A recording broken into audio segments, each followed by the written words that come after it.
Evangelho de Marcos, capítulo 4. E ele começou outra vez a ensinar à beira do mar, e havia-se juntado a ele uma grande multidão, de modo que ele entrou num barco sobre o mar e assentou-se, e toda a multidão estava em terra junto ao mar. E eles ensinavam-lhes muitas coisas por parábolas, e lhes dizia na sua doutrina: Ouve, eis que saiu um semeador a semear, e aconteceu que ao semear, algumas sementes caíram no caminho, e vieram as aves do céu e as devoraram. E algumas caíram em lugares pedregosos, onde não havia muita terra, e imediatamente brotaram, porque não havia terra profunda. Mas saindo o sol, queimaram-se, e porque não tinham raiz, murcharam-se. E outras caíram entre espinhos, e os espinhos cresceram e as sufocaram, e não produziram fruto. E outras caíram em boa terra, e deram fruto, vingando e crescendo, e produziram algumas 30, e algumas 60, e outras 100. E Jesus disse-lhes: Quem tem ouvidos para ouvir, ouça. E estando ele só com seus discípulos, perguntavam acerca dessa parábola. E Jesus disse-lhes: A vós é concedido conhecer o mistério do reino de Deus, mas aos de fora todas estas coisas são apresentadas por parábolas, para que vendo eles não possam ver e não percebam, e ouvindo eles não possam ouvir e não entendam, para que a qualquer momento eles se convertam e seus pecados devem ser perdoados. E Jesus disse-lhes: Não entendeis estas parábolas? Como, pois, entendereis todas as parábolas? O semeador semeia a palavra, e estes são os que estão à beira do caminho, nos quais a palavra é semeada. Mas ouvindo-a, imediatamente vem Satanás e tira a palavra que foi semeada nos seus corações. E da mesma forma são os semeados em lugares pedregosos, os quais, ouvindo a palavra, imediatamente a recebem com alegria, mas não têm raiz em si mesmos. Então duraram por algum tempo.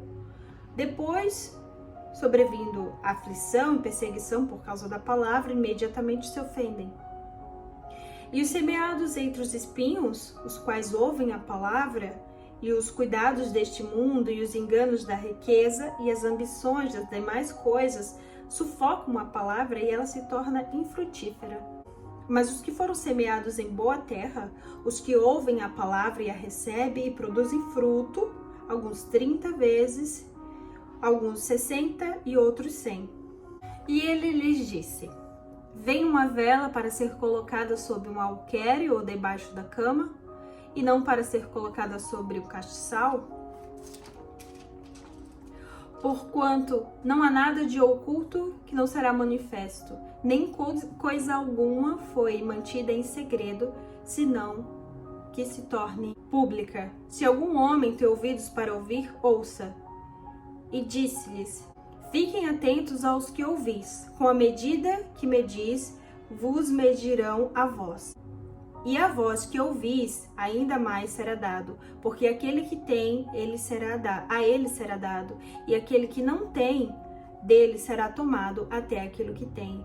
E ele disse: Assim é o reino de Deus, como se um homem lançasse semente à terra, e vai dormir, e se levanta noite e dia, e a semente brota e cresce, e ele nem sabe como, porque a terra por si mesma produz fruto. Primeiro a folha, depois a espiga e por último o grão na espiga. Mas quando o fruto está maduro, logo lhe mete a foice, porque é chegada a colheita. E ele diz: Aqui assemelha-se o reino de Deus. Ou com que comparação o compararemos?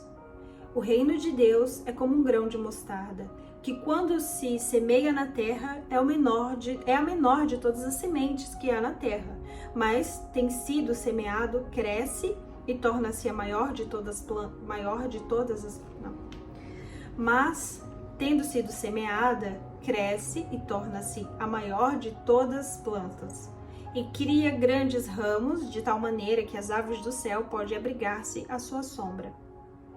E com muitas parábolas semelhantes, lhes dirigia a palavra conforme podiam ouvi-la. mas sem parábolas ele não lhes falava. E quando eles estavam a sós, explicava todas essas coisas aos seus discípulos. E naquele dia, sendo já tarde, disse-lhes: passemos para o outro lado. E despedindo a multidão, levaram-no consigo, assim como estava no barco, e havia também outros pequenos barcos. E se levantou grande tempestade de vento, e as ondas batiam no barco, de modo que já se enchia. E ele estava na parte de trás do barco, dormindo sobre uma almofada. E seus discípulos despertaram-no, dizendo: Mestre, não te preocupa que pereçamos? Mestre, não te preocupa que pereçamos? E Jesus, levantando-se, repreendeu o vento e disse ao mar: Aquieta-te. E o vento cessou e houve grande calmaria. E ele disse-lhes: Por que sois temerosos? Ainda não tendes fé? E eles temeram muito e diziam uns aos outros: Que espécie de homem é este que até o vento e o mar lhe obedecem?